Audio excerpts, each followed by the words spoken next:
show with a labor story that could have a major impact on millions of U.S. workers in a New York Times op-ed piece published on Saturday called "Crippling the Right to Organize."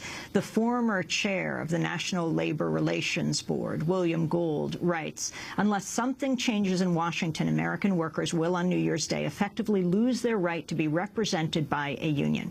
William Gould joins us now. He's a law professor at Stanford University.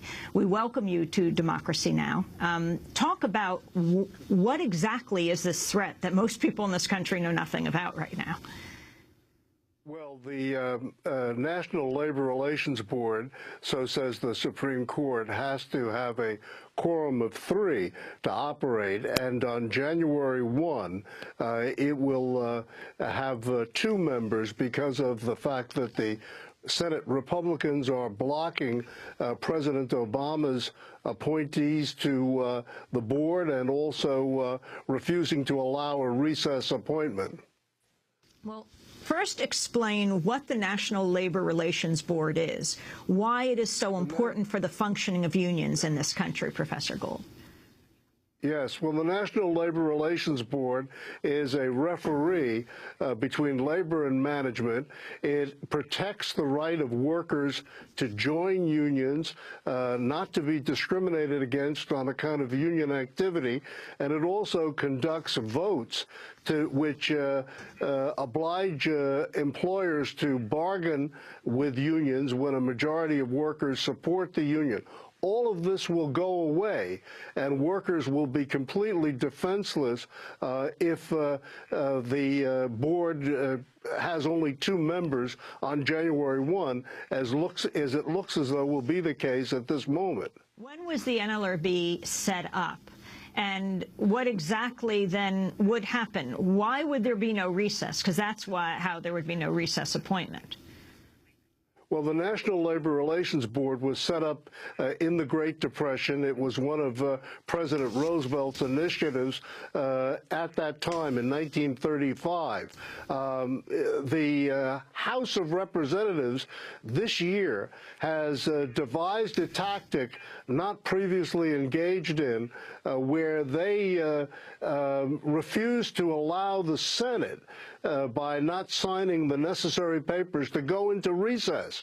And if the Senate is not in recess, President Obama is precluded from making recess appointments. I should point out that this tactic, and it is a tactic that's being employed to stifle the president, is one that has, so far as I'm aware, never been used before.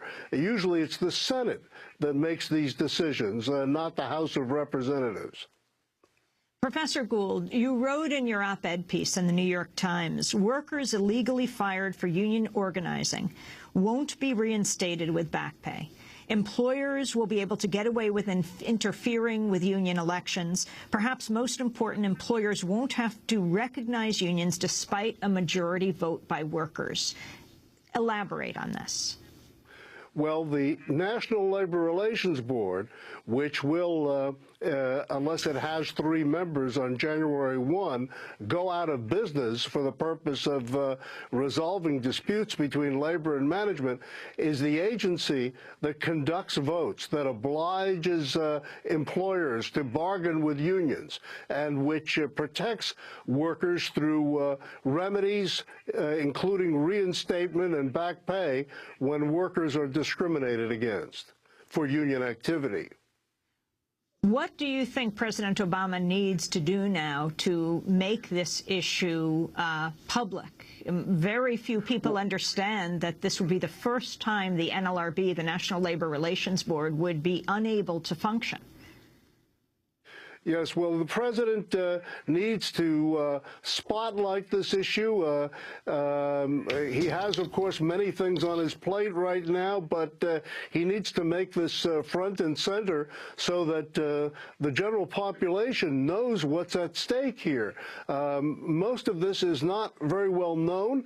The labor movement hasn't said very much about it thus far, and he needs to spotlight it. He needs to, if necessary, make this a campaign issue in 2012 to highlight the obstructionism that the House of Representatives is engaging in.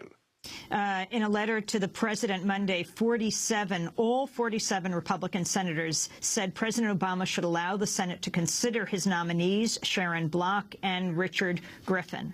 Last comment, Professor Gould. Well, the Senate certainly should consider President Obama's nominees very quickly. At a minimum, they should allow him to make a recess appointment and not to be moved around and pressured improperly, in my view, by the House of Representatives. Professor Gould, I want to thank you for being with us. Law professor at Stanford University, served as chair of the NLRB from 1994 to 98, authored the book Labored Relations, Law, Politics, and the NLRB, a memoir. That